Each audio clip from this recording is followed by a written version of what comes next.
Welcome to the Underground, the Steel City Underground, the black and gold standard for Pittsburgh Steelers coverage. Now, here are your hosts, Joe Kuzma and Terry Fletcher. Hello, everyone, and welcome to another edition of the Steel City Underground podcast presented by Total Sports Enterprises, or as we affectionately call them, TSE, where every day is game day. It's your home for all of your Pirates, Pens, and Steelers memorabilia. Visit them at tseshop.com. My name is Joe Kuzma, and without further technical difficulties, I finally have Terry, quote, Bradshaw, end quote, Fletcher on with me. Terry, how you doing today? I'm doing great. We got to find me a different name. I'm not liking that one. I've never even seen him play, so we got to go in a different direction there. Yeah, but more modern day Steelers. It's fun to say, though. I enjoy saying it. So we're going to have an abbreviated version of the show for today, not only because of said technical difficulties. I hate Windows updates. But on the other end of the spectrum, too, we have a short week with Thursday Night Football coming around, and we're going to try and get you previews and all of that goodness. We may even have two podcasts, in a day coming up here. So keep your eyes out on that, listeners. Before we dig into all of the WTFs of the WTF edition of the Steel City Underground podcast, I have a bonus WTF, Terry, because I haven't been on with you for a couple weeks now. You've been riding solo.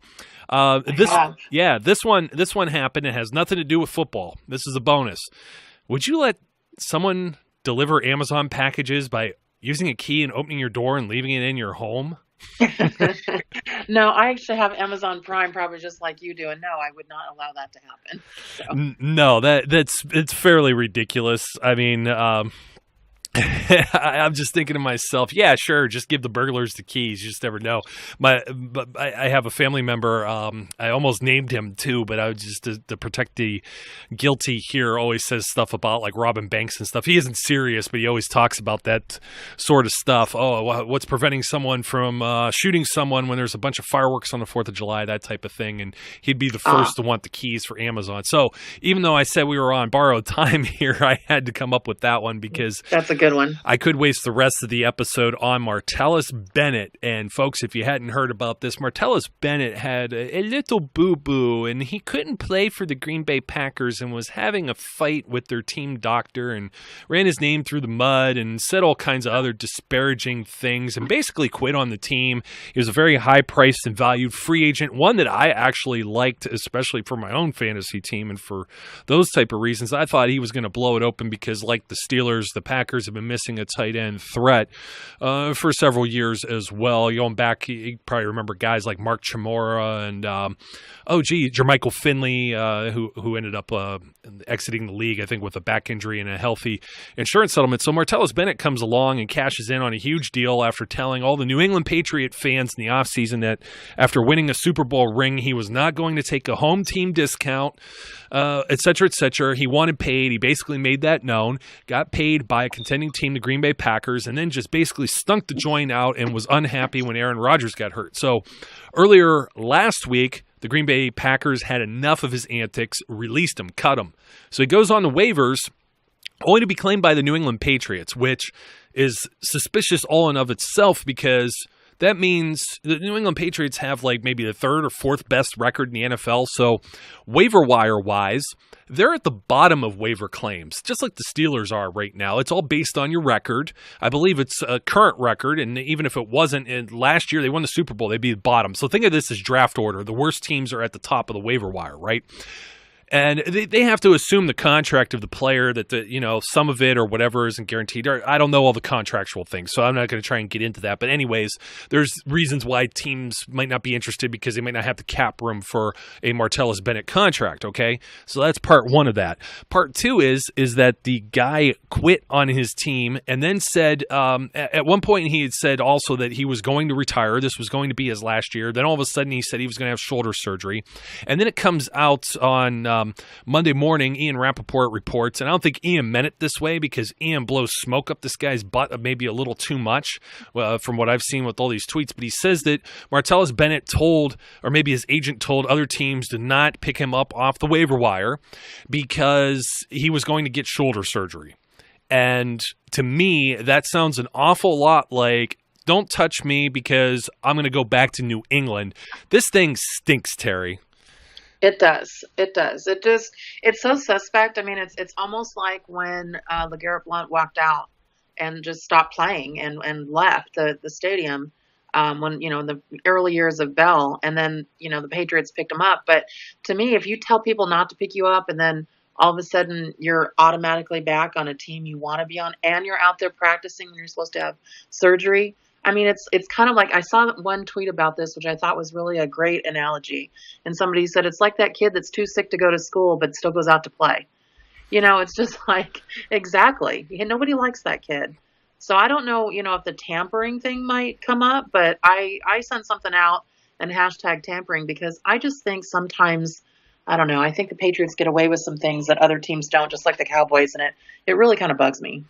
It really does. It really bugs me. And not only that, he was out there practicing. This is a guy that says retiring or shoulder surgery or whatever, and that's a red flag, and a lot of teams don't want to, they don't want to upset the apple cart when it comes to their roster, locker room chemistry, et cetera, et cetera. And it does reek of when the Patriots had a problem with rushing the football that LeGarrette Blount, who previously had said nothing, got Bell in trouble during the preseason with the whole, DUI and marijuana thing. And then all of a sudden, this guy, he's not happy, even though that was his role. He knew that role. He knew that when he signed as a free agent, he wasn't going to be a starter. Then all of a sudden, he ends up with the Patriots, and now they have a running back, and they go to the Super Bowl and maybe win that year or whatever. But they win at least one, if not two, with Blount in the backfield, which is ridiculous. This reeks to high heaven too, because you've got Julian Edelman that's out for the season. You got Chris Hogan, who didn't play on Sunday night against the Broncos because he's been banged up. Danny Amendola is made of glass. Rob Gronkowski has a bad back all the time. It really, really stinks. I don't know if there's any rules for or against it, but it almost feels like something has to be done. Now, if this was any other team, I don't know necessarily that it would be, as big of an issue, but where there's smoke, there's fire. And with New England, with Spygate and Deflategate and all these other things that they've been accused, or what was the other, there's a few others, are the communication systems, any of these things that always come into play, aside from they find like some obscure formation or loophole in the rules, it's almost like they have to test the brass that is the NFL. They have to test the commissioner. They have to test the rules committee. They have to test all these different things and find something underhanded to their advantage instead of just going about business properly. I don't like it. I don't like the Patriots. Yeah, they're 7-2. This gives them an advantage, and I think it's an unfair advantage given this time of the season. I mean, you don't see a player like Martellus Bennett just pop up anywhere available for any team, and he has to clear waivers. And it's even more so that the Patriots, what if he just would have, was he really going to go to the Steelers, the Eagles, or who's one of the other top teams here? Like maybe, I don't know if the Rams are up there in the 7-2 range too. Jaguars, yeah. I just don't. No, he's not going to any of these teams off of waivers, so why wouldn't they just sign him off of a free agent? A lot of the thought was he would go to IR or something, but like I said, I could carry on about him for a long time. I think you should take our next, one of our other favorite specimens outside of the Steelers. Well, yeah, and I know you don't like to get into some of the legality things, but I got to talk about Ezekiel Elliott. I just have to go there, and he finally got suspended, and, everybody's like, well, WTF, of course he was going to be suspended. If Tom Brady can't get out of suspension, this guy's not getting out of it. He's a rookie.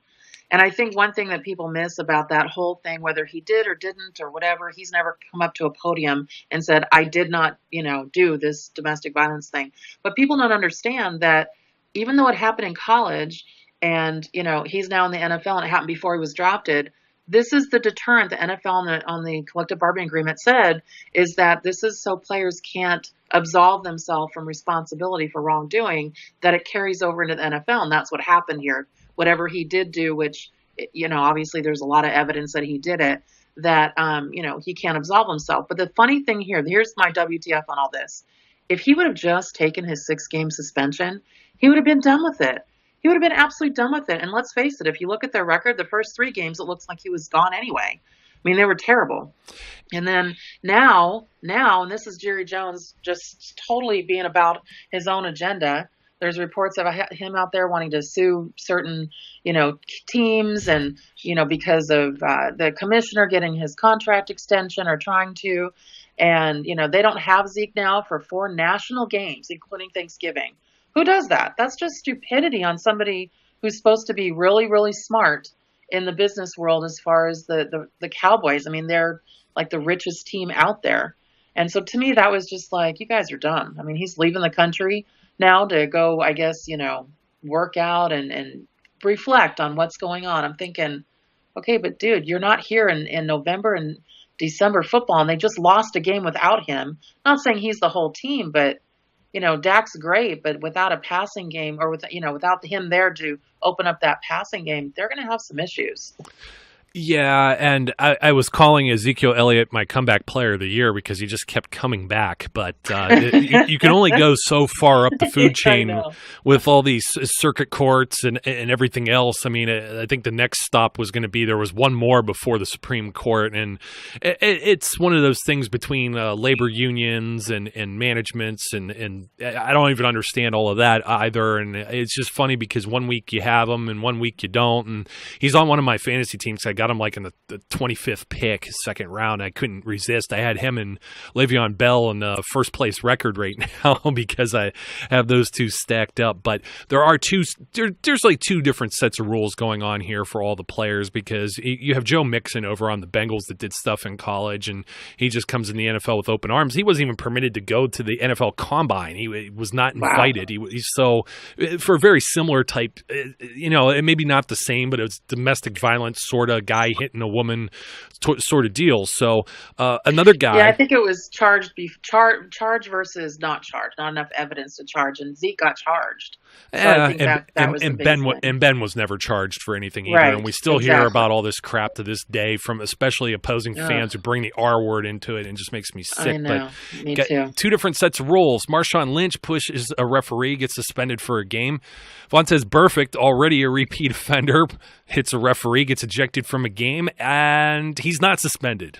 And nothing. And I can't believe he's not suspended again. I mean, obviously his wallet's going to be a little lighter, but I just don't get it. I don't get how he is still in the league. And what's interesting is that the players, no matter what team they're on, always seem to have each other's backs, and they don't here.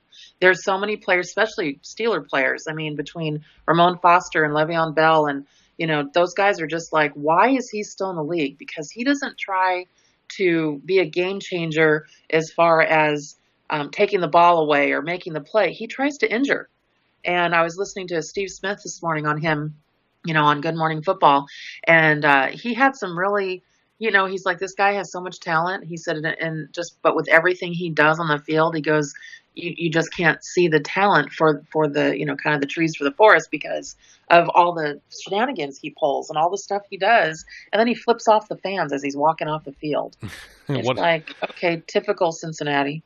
Class act. Yeah, they know how to pick them, don't they? So speaking of pick'ems, let's go with some bad football teams here. There's still a few in our base camp here who thought maybe the Browns could pull it off against the Lions. No. They didn't, but I did pick the 49ers to beat the New York Giants. That came to fruition.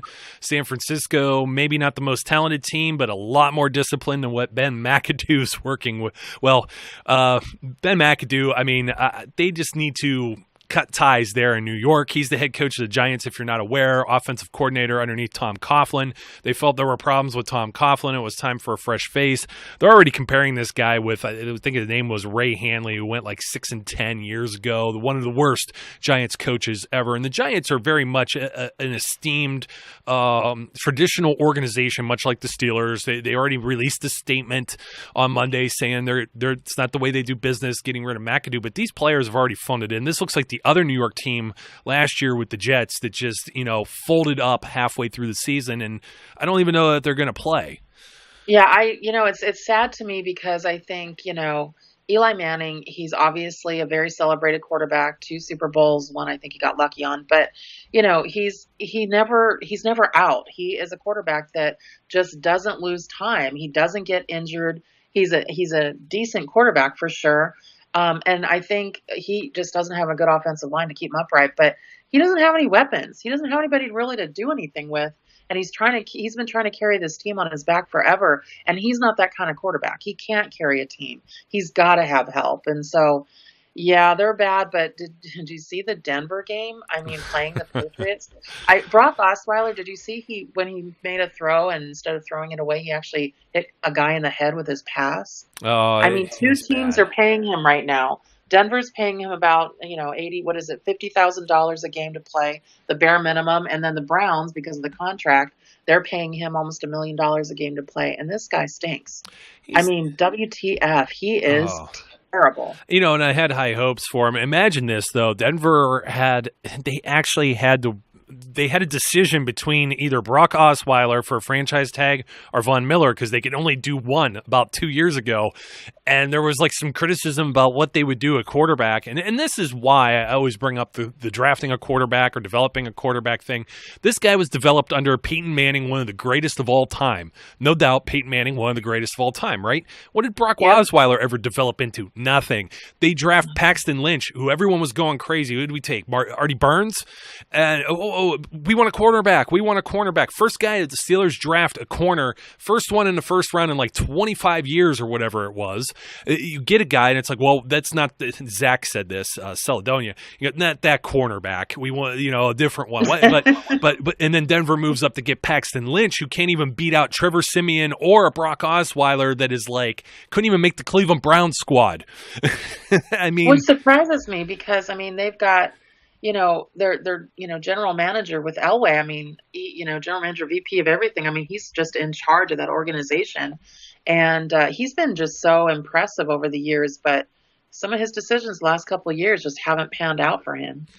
So, speaking of someone formerly with the Broncos, Chicago Bears head coach John Fox. Did you see that? What he did? Oh, boneheaded move. They just they had the ball. What? Yep. It's on the 2 or on the 4 yard line or something, and he challenges a spot, and instead of getting the spot that he wants, the ball gets turned over and goes. He turned the ball over on the replay because it was a turnover. Turned it over for the other team. Yeah, it ended up being a touchback, and they ended up getting it at the 20 or the 25? Yeah, Green Bay. It was just oh, dude. And the look on his face, because there's been a lot of video on it, he's like, it was funny. They're like, the look on your face when you realize you just called a challenge play for the other team. Not only did you lose a timeout, but it also, it was just oh, dude, that was just awful. That almost screwed up. Yeah, that screwed up with part of my pick'em too. If you haven't seen it, all of us as a panel, about I think 7 or 8 of us make our weekly picks, and I had the Bears in that game, and that certainly screwed it all up because they could have just ran it in and probably I think they only lost by 7 or 8. I actually have it, but it's inconsequential at this point. What we do need to talk about real quick, and I don't even know that we can make it brief, but Brian and Roach and Zach Meckler already beat the dead horse on the Steelers and Colts. But, the WTF is I feel like the Steelers just absolutely they didn't want to win the game. By the way, Green Bay final was 23-16, so 7 points. Yeah. So weren't the Steelers favored by 10 going on the road? 10 and 10.5. Yeah, the bookies had. Yeah, I heard 10.5 to start. Yeah, around there. So obviously they're not covering the point spread. But as you know, I was in Texas on business, so I'm coming back from Houston in the airport. Luckily, I've got my NFL ticket on my iPad, and I'm watching the game live. And all of a sudden, I'm like, what is going on? I missed the first interception, and then I got the rest of it all the way to the third quarter, and I'm just like, okay, what is going on with this team where it doesn't seem like the offensive effort is there. I never like to say anything against Ben. I have a special place for that guy, and I know that Martellus is still coming back after not being on the field for 18 months, and I think it takes more than just 2-3 months to come back and really get the speed and get up to it, because he to me he needs to lay out for balls. He needs to really make that effort that he wants it, and I'm not seeing it completely. And then AB, he's had a couple of misses that he doesn't usually miss, and so I'm seeing a little bit of a misstep there with him. But I can't deny Ben's just, I don't know what he's doing with throwing. I don't know. I'm at a little bit of a loss.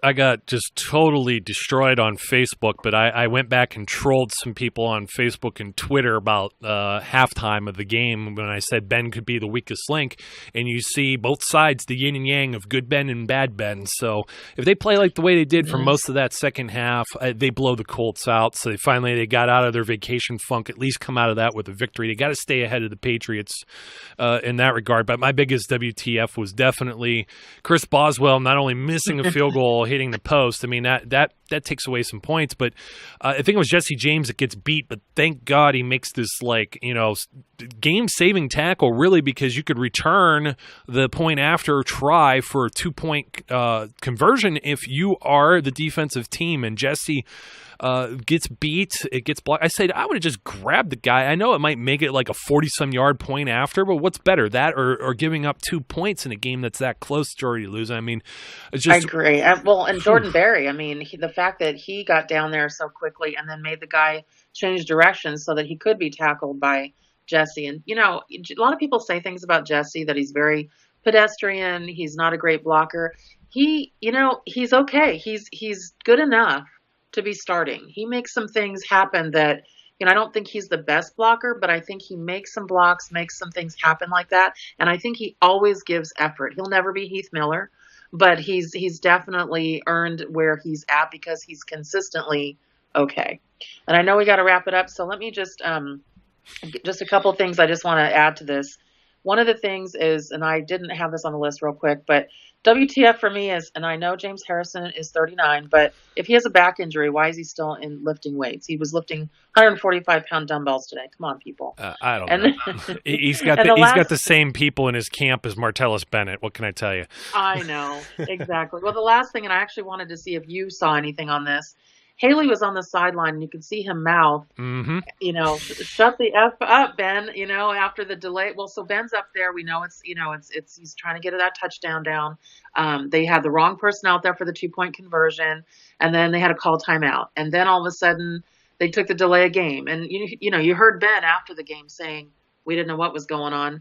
And I'm thinking, of course Ben's going to be yelling. He knows the clock's ticking. He knows what's going on. It's Haley's job to make sure everybody's out there the right way. And I guess the kicking team was going to come on, and then Ben said that Tomlin overruled that and said, no, go for it. I want the 2 points. And so did you see that? Oh, it was a madhouse, and they called a timeout. Then they had to take a delay of game because they didn't have the right personnel, and it really was a WTF. So I mean, I don't know what else to say about it. Nobody was on the right page, whether it was Ben, Haley. They had, I can't think of his name. I'm thinking of the previous guy who went up to the Vikings, but the running backs coach was even on the field too. It was like all hands on deck trying to sort out who was supposed to be in. I guarantee you they were trying to set. I didn't really see it as much because the camera pans everywhere, but they probably had like Rosie Nix on the field at some point, and they're like, no, we're not doing that. And then they got to call a timeout. Then they go and they send the wrong personnel out again. It was a giant mess. You usually don't. I mean, the whole game was a mess. I mean, from that kind of standpoint, I didn't get to talk about it too much, but thanks, Terry. I know we had some. It was a challenge, but we still got somewhat of a WTF episode in here. And now you got to hope that the Steelers clean up their act against the Titans. But 5 of the last 7 at home, much better home team. These games usually don't bode well for the away team. So let's hope the Steelers stick to that script instead of the one where it's like playing down the bad teams. But the Titans aren't a bad team. They've won, 4 straight? So 4 straight, just like us. Very optimistic. Color rush jerseys, the whole 9 yards, Heinz Field, finally. Hopefully, some people stay healthy because the biggest WTF is definitely Joe Hayden. But, I mean, conservatively, you said 6 weeks, optimistically 4 weeks, but it looks like they should at least have him before the end of the season, maybe even for the postseason run. Thank God, could have been much, much worse. It could have, yeah. And for more details on some of the WTF that maybe you think we didn't get to, we will have our article this week, so make sure you're also following up with that, folks. We will have that. Absolutely, and we're still responding to comments anywhere and everywhere. Until next time, her name's Terry, my name's Joe. I'm starting to lose my voice, so be safe, be good. We'll catch you later. We would like to thank you for listening and remind our listeners to follow us on social media and our website, www.steelcityunderground.com.